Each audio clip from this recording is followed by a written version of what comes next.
Welcome to F4 Talk. With me is Sean Bray. Sean Bray is a tax expert, in particular a European and German tax expert, and he's very kindly agreed to join us. And today we will make sense of the big issues in Germany's tax policy. Welcome, Sean. No, thanks for having me. I appreciate it. Let's get cracking. For the last 2 years, Germany has had no growth. Tax policy has come into sharp focus. What are the main tax policy ideas in Germany today? Yeah, thanks for the question. I think it's important to first just take a 30,000-foot view and briefly explain a little bit of the differences between the parties. So, of course, Germany has a system where many parties are involved, but there are two kind of main parties, which are the CDU and their sister party in Bavaria, the CSU, and of course the SPD, which is the center left. The FDP has currently has been in a coalition with these parties, but that coalition has now come to an end, and hence why we're having an election upcoming. And so one of the big questions for growth and for tax policy in Germany is directional. Should the government be stimulating the economy through government intervention and specifically incentives to invest, or should the government be taking a step back and allowing the economy to grow kind of through a free market perspective? This is really the debate in Germany right now, and it's even more specifically important at this time because Germany faces many economic and geopolitical challenges. Of course, the first one is the underlying motor to the German economy is energy policy. And since Russia has gone into Ukraine and the European energy markets have been hit with quite a shock, the German export model of economics has been shaken. A second is, of course, as you mentioned, there's been a lack of growth in Germany, and a lot of that is due to demographics changing over time. So it's an aging population. And third, there's just many reasons within Europe why there's some issues with growth. So the German government and the parties right now during this election process, the big debate on tax policy and economics is, with all these external changes happening and kind of our quote unquote business model of being an exporter to China and the United States and around Europe, with that whole model being shaken, what is the best way to set tax policy for future growth? And it really comes down to the two big ideas of government intervention to stimulate growth, or more of a hands-off approach and deregulating or cutting taxes to allow the market to grow as such. Excellent. Well, I wrote a very long piece on the German economy. I believe it was more than a year ago. Well, and we'll put that in the description. It is in the description for our viewers. And German economy, as you rightly said, is going through all these problems. So my question to you is, well, elections are coming up in Germany, and in every election, different political parties come up with different tax proposals. The UK had an election, and of course, Labour had one set of policy proposals and Conservatives had another set of policy proposals. How does the political landscape look in Germany? Of course, you mentioned the CDU, that's there. We have the traffic light coalition, the Liberals, the Greens, and of course, the SPD. We now have AfD, the far-right party. So what are the different dishes on offer on the menu? Yeah. So I'll say, kind of at the fringes of the political spectrum. The AfD is, I think, the most they're the hardest to understand, in the sense that a lot of their policies are quite disruptive. For example, deciding whether they want to ditch the euro as the currency of Germany and move back to a Deutschmark era. This is something that has been said in further right parties across Europe over time. Le Pen's group in France has made similar claims. But when push came to shove, some of those ideas were tapered down. So it's unclear exactly how the AFD might approach some of these big disruptive ideas and whether they're actually practical, but that's at least what they are mentioning. On the kind of further left side of the spectrum, a lot of the debate is around wealthy individuals, wealthy companies, and put simply, tax the rich is somewhat of the mantra. And so looking at a globalized coordinated wealth tax on billionaires is one idea that's been floated. Understanding how corporations potentially do tax avoidance or tax evasion and clamping down even further on that, even though there's been many steps taken throughout the world, so the OECD process and within the EU and within Germany over the last 10 years, I'll say. But that's still on the agenda for them. And then you kind of come to the middle, which is, as you rightly mentioned, the Liberals, the Greens, and then the two major parties, the center left and the center right. Within those four parties, I think there's I would say, a broad understanding of the ideas, but there are some major differences. So the center right party, the CDU, has said that they want to bring down the corporate tax rate to 25%. Again, this kind of goes back to the idea that less tax, less regulation would allow the economy to really boom and drive growth that way. Conversely, candidate Schultz on the SPD side has mentioned things more about government investing into the green transition, investing into things like 10% rebates for certain kinds of investments, and so those are kind of the battle of ideas. Do you really want to, taking the sides out, the far left and the far right, focusing on the middle? Do you want the government to kind of cut tax rates and focus on driving growth that way, or do you want the government to rather, give a direct tax refund of 10% on equipment and investments by businesses? Those are really kind of the big debates at the moment. So the CDU wants to cut taxes, and I'm hearing a lot from my friends in Germany, especially those who own businesses, that Germany has a high tax and low consumption economy. Therefore, Germany should cut taxes at a time of economic slowdown. But of course, at the same time, there are demands. We know that the coalition government fell, partly because they didn't want to go above the debt brake, and partly because they didn't agree upon funding Ukraine. So there are a lot of demands on the expenses side of the ledger. There's a hard debt brake as of now. And of course, you've got an overtaxed, low consumption economy. So what options do the various parties have, and what is the CDU, which seems to be the front runner as of now, and which has a leader that is most clearly enunciating ideas, some of them controversial, but what are they likely to do? Yeah, no, it's a good question. I think there's two kind of fundamental variables that would produce the outcome ultimately. The first, which has been probably debated in the news, is whether, it's not uncommon, and in fact, it's quite normal that in Germany you have coalition governments. And the CDU, rightfully, you stated that they are leading the polls, but it's unclear at the moment what kind of coalition they would have to build in order to actually form a functioning government. Whether they'd be open to working with the AFD, or whether they would be more working towards the center is one of the fundamental questions, because since World War II, there has been a relatively agreed upon consensus that German parties do not work with the far right.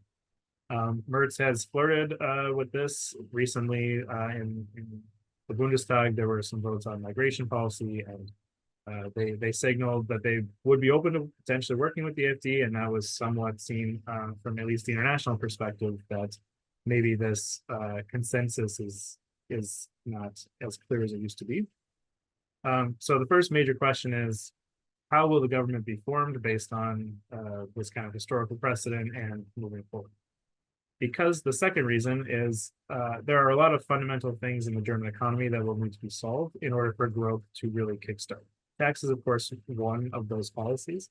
But as I mentioned, energy policy is incredibly important because with an export model for your economy, you really need to be able to produce with energy prices that are reliable and stable and low overall.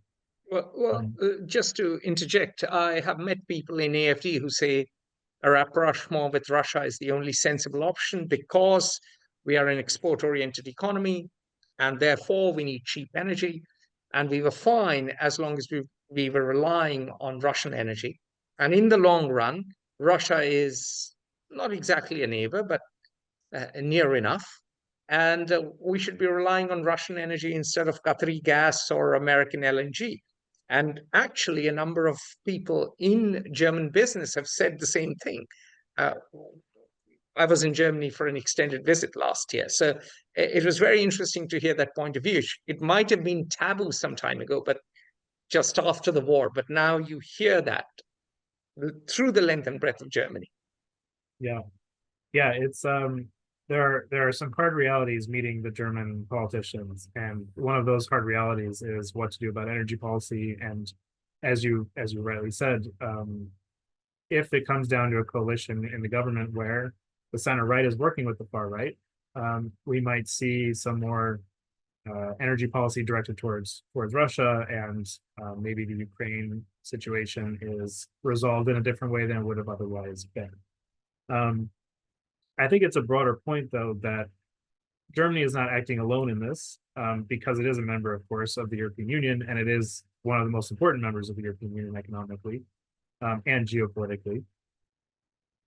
I'm not convinced that they wouldn't face pushback from other countries within Europe about that strategy. They would certainly have supporters from those like Viktor Orban in Hungary or some of the other countries on the eastern flank. But it's unclear. Not Poland, though, not Poland. Exactly. It's unclear to me what Poland and France and Spain might say about that. So it's important to understand that these things are not happening in a vacuum. And while the AfD might have grand visions of working with Russia again, or even Merz himself, if he decides that he wants to go down that coalition path, it's not clear to me that those results would happen the way that they are currently saying that they might happen. But it's a broader point where taxes, of course, super important for growth in Germany and in Europe, broadly speaking. But part of the reason why Europe has struggled lately is because of their energy policy. And now they're kind of stuck between a rock and a hard place, meaning, do we just expand our nuclear facilities again in Germany, which has been an ongoing debate for many years? Do we open up to Russian energy again, despite the geopolitical risks there? Or have we learned our lesson in a sense of relying on Russian energy and some of the problems geopolitically that could come from that? And should we rather look west towards the United States or Africa or other continents for our energy production long term? And so until that direction has kind of been solved, and of course that direction will be somewhat solved by the election results and its response within Europe, tax and growth will only come after that. Because the way that you produce in Germany, and if you're going to cut the corporate tax rate down to 25%, but the energy is still incredibly high, that might not do much. And so it's really a question about how do you solve some of these fundamental changes in the German economy first. Yeah, and you'd have to train workers better. You'd have to cut down the red tape, which Olaf Scholz himself has talked about. You'd have to do a lot of other stuff, structural reforms. But one of the things that might happen is the end of the Russia-Ukraine war in a few months, if Donald Trump and Vladimir Putin make a deal. And so a lot of the questions facing the EU might be moot. So there are lots of variables. But speaking of variables, in the Donald Trump 2.0 administration, can we expect a tax and tariff war? If so, what are the battle lines? That's a great question. Unfortunately, it seems like not many people have the answer of where the lines are in this term. So I think it's fair to say, especially with the recent signature of the steel and aluminum tariff policy from the Trump administration, that supposedly are effectively coming on in March 12th. So we have time, essentially a month from now, to see whether those actually come through or not. But the threats are very real, as we've seen with the episode with Colombia in the United States, with Canada and Mexico in the United States, and now with anyone who is sending steel and aluminum to the United States. It's in addition to the executive orders that were signed during President Trump's first week. One of them was targeting the global minimum tax and potentially digital services taxes in Europe. Essentially, the president said the Treasury has 60 days to give him lists of countries where they have discriminatory taxes against U.S. firms and people. And it required a list of retaliatory options for those countries that have those taxes. So tax is certainly at play in a trade and tax war. And of course, his tariff moves over the last few weeks have shown that a trade war is on the table. So I think it's certainly, it's the reality we're living in. It's no longer theoretical that the world is moving towards tit for tat retaliation, the lines of which are unclear. President Trump, in his first term, for all the rhetoric, really tried to use Section 301 and Section 232 tariffs from the United States. And those were designed through a process that we have in our statutes and were carried out, at least in theory, with the hope of changing particular behavior in particular industries. This time Well, around, we already have steel and aluminum tariffs. Exactly. Globally now. Yeah, left over from Trump. Yeah. But the theory was we're going to implement these tariffs to try and affect behavior within a certain sector. Trump 2.0's theory, at least till this point, as an outside observer not working in the White House, seems like the approach is not about specific industries and protecting certain economic variables, but it's really just about power. And it's really just about pushing people around, pushing countries around to get what the U.S. wants. I mean, but to be fair, they have, I've read Project 2025 a few times. They have an idea, you may agree or disagree, they have an idea that, look, manufacturing went abroad, and manufacturing went abroad partly because we opened our markets up, others did not. On top of that, others subsidized their industry, and they have engaged in some form of dumping. So we have to resolve to tariffs to A, raise taxes, of course. Well, that's a side effect, but more, B, the end goal, as Scott Bessent has said, to bring back manufacturing back home. So there is a rationale to the tariffs. Now, you may not agree with the rationale. I was at Cato Institute, and you can imagine they completely disagreed with the rationale because they are libertarians, they are free traders. But there is an argument that the Trump camp makes, both publicly and privately. Yeah, I think that's fair. I think they have a particular vision of the world that they are trying to achieve. But I guess the pushback for me would be, for example, threatening tariffs on the entire European Union to get Denmark as part of the United States is that's different from how they approach tariffs in the first term. Tariffs Absolutely. this time around, achieving Denmark sovereignty with the United States has nothing to do with manufacturing in Wisconsin moving to China in the 1980s, right? So there's the way that they are using tariffs as a mechanism for power, I think, is very different this time around than it was the last time around. They've already bullied Canada and Mexico to give in non-trade items. Canada has appointed a fentanyl czar, and Mexico has rushed troops to the border. Exactly. And Colombia is now, I guess, reaccepting deportees from the United States, again, under the threat of tariffs. So while there may be specific tariffs like steel and aluminum that are potentially designed for protecting U.S. industry, despite their negative economic consequences across the economy broadly, there's another set of tariff policy now in the United States that was different from the previous administration, which is this is just the big hammer and everything is a nail around the world. And anything that we want, we're going to just use tariffs as the policy. And so I think that's just a different strategy. And it means something different for Germany and for Europe in this case, because I think it's less clear exactly how to negotiate with President Trump this time around. It was somewhat obvious back then. Okay, you're worried about steel and aluminum. we can negotiate steel and aluminum. And ever since I think it's 18, when the first steel and aluminum tariffs came about, we've had G7 conversations, we've had bilateral conversations with the EU. There's been many, negotiations on how to rebalance the trade in steel and aluminum, or how to make it greener, et cetera. But this time around, if the deal on the table is give us your land or else, it's less obvious to me what the negotiating strategy of Germany or the EU should be.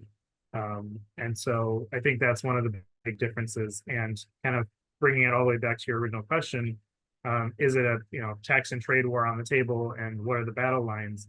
It's quite hard for me to know what the battle lines are in a world where tariffs are just the big hammer rather than the scalpel that's trying to do the surgery, so to speak. Excellent. Now, you mentioned the EU, you mentioned Brussels, and this follows my question that are there other international factors affecting German tax policy? Might there be clashes between Brussels and Berlin, or between Germany and other EU members, and indeed the European Commission? Yeah, so there's a big one that I have written about previously, which is the so-called Pillar 2 directive. So Pillar 2 is the global minimum tax of 15% on corporations and making over a certain amount of revenue. And this was a negotiation at the OECD. And globally speaking, there were, I think, over 141 countries who agreed to the model rules. But the model rules had to be implemented into national laws for them to actually come on, be effective. So the European Union took the model rules from the OECD negotiation and implemented them across the European Union. Of course, Germany themselves did as well in German law. And so now we face a situation where the European Union has a global minimum tax on corporations that are operating within Europe. And there's a mechanism called the undertaxed profits rule, or the UTPR. And the UTPR allows Germany or other countries within the European Union who have Pillar 2 adopted to tax the profits of companies that are operating within Europe, but are as a global company not paying a minimum of 15%. And the big dispute in this case is that German government, for example, could tax a US company on US profits made in the United States because their German subsidiaries or their American parent company is not paying enough minimum tax. And this has become a big global dispute because, of course, it brings into question the tax sovereignty of the United States or any other country that does not have the Pillar 2 legislation. And this is something where it's a directive from Brussels implemented by Germany, but ultimately the decision whether to enforce these rules or not is there's geopolitical ramifications that Brussels and Berlin have to deal with. And so this could really just add to the tax and trade war already underway between the EU and the US. Excellent. So there's another issue tax policy experts talk about, and you've mentioned it, and that is the Carbon Border Adjustment Mechanism, CBAM. What exactly is this? How does it impact Germany? And what do different political parties think about CBAM? Yeah, so CBAM, the Carbon Border Adjustment Mechanism, is an EU policy. It's designed to be an environmental policy. But however, the way it's designed is that it's essentially a tariff, a border tariff. So the way it works is if you are operating in a foreign country and you are producing something that gets exported to Europe, if the country you are producing that product in does not have carbon pricing, when it comes into Europe, the idea is that to have fair competition within the European market, they're going to attach some kind of an import tariff on that good to equalize, essentially to make up for the carbon paid by European producers while they were producing in Europe under the carbon price in Europe, and the difference between that price and the price of the country where you have produced. So in the United States, as example, it's called the ETS price, the emissions trading system price. That's the price of carbon within the EU. So as a German producer, you are required to pay a certain amount of money per carbon that you are emitting while you're producing. That would not be the case for a producer in the United States because the United States does not have a carbon price as such. So the difference between the ETS price and, in this case, no price in the United States, that difference would be applied to your good as it's being imported into Europe from the United States. This is a Brussels level initiative. Germany, of course, will implement it and has implemented it up to this point. But the problem is that it once again adds the potential for a tax and trade dispute between the United States and Europe, or Europe and other countries who do not have a domestic carbon price. The EU has said that this is a tool to try to inspire other countries around the world to adopt domestic carbon prices in their own countries. And once they do that, as long as that's equivalent to the EU's carbon price, then the CBAM will no longer apply. And so from the EU's perspective, it's really about trying to protect European producers who are required to pay a carbon price when they produce, and not allowing unfair competition from quote unquote dirtier producers in other countries where they don't have a carbon price. The main design flaw of CBAM, however, is that to make it truly a border adjustment, you have to have the tariff when the product comes into Europe, but you also have to give exemptions to European products that are exported to other countries. And the reason you do that is because when a German produced good goes to the United States, if you're not giving a credit to that German producer for the carbon price in Europe, now that product is less competitive in the United States because that product is priced with a European carbon price within it, whereas it's in the market of the United States and none of the other products in the United States have the price of carbon built into those products. So the big flaw is that CBAM currently does not give an export rebate for German-made or European-made products going outside of Europe to other countries. And therefore, it's not a border adjustment, adjusting on the border, but it's rather just an import tariff. So other countries around the world, specifically countries who don't have carbon pricing like the United States, see this as a tariff and see this as another reason to retaliate in a border or in a tax and trade agreement. And they also see this as backdoor protectionism, wherein you take environmentalism as a reason to discriminate against imports from your country.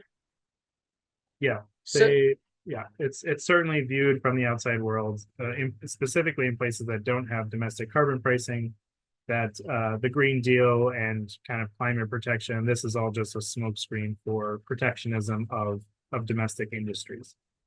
yeah.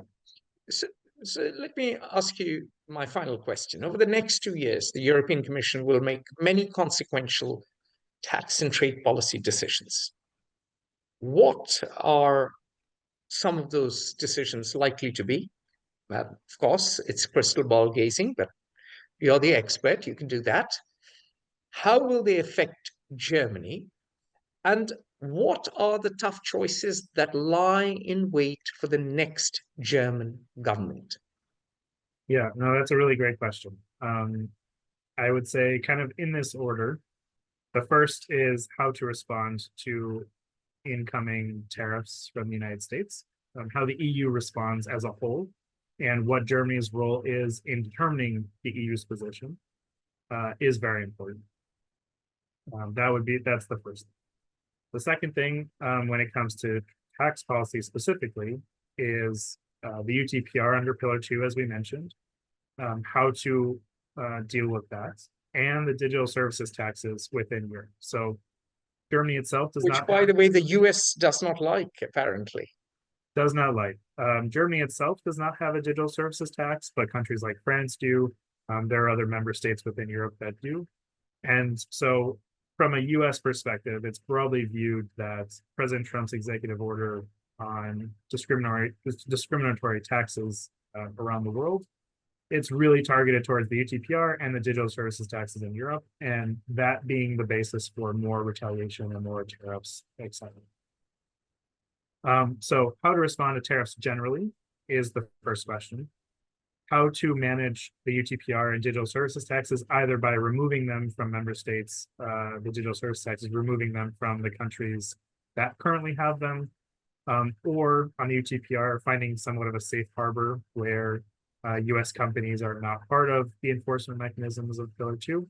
That's an option. But the third thing, and this is, I think, the most important thing for the German chancellor, whoever that person will be, is really deciding the future of Europe in the world, broadly speaking. The world is moving towards a fragmentation, and Germany and Europe specifically is right in the middle. Is it more important to work with China and kind of Russia, and as we were talking about on energy policy or on export markets, et cetera? Or is it more important to work with the United States and potentially the UK and sort of the Five Eyes group of countries in this fragmented world? And up until this point, I think Europe has done a relatively good job of playing both sides to its advantage. Keep maintaining great relations with the United States, specifically during the Cold War, but also welcoming China and Russia into the international system after the Cold War and attempting to kind of straddle the line. I'm not sure that the straddling of the line is an option anymore. It seems to me that the world is fragmenting along these geopolitical lines, and Europe's going to have to make a choice. Countries like India may also have to make a choice. That's a different set of circumstances, but picking sides in this world might become the game.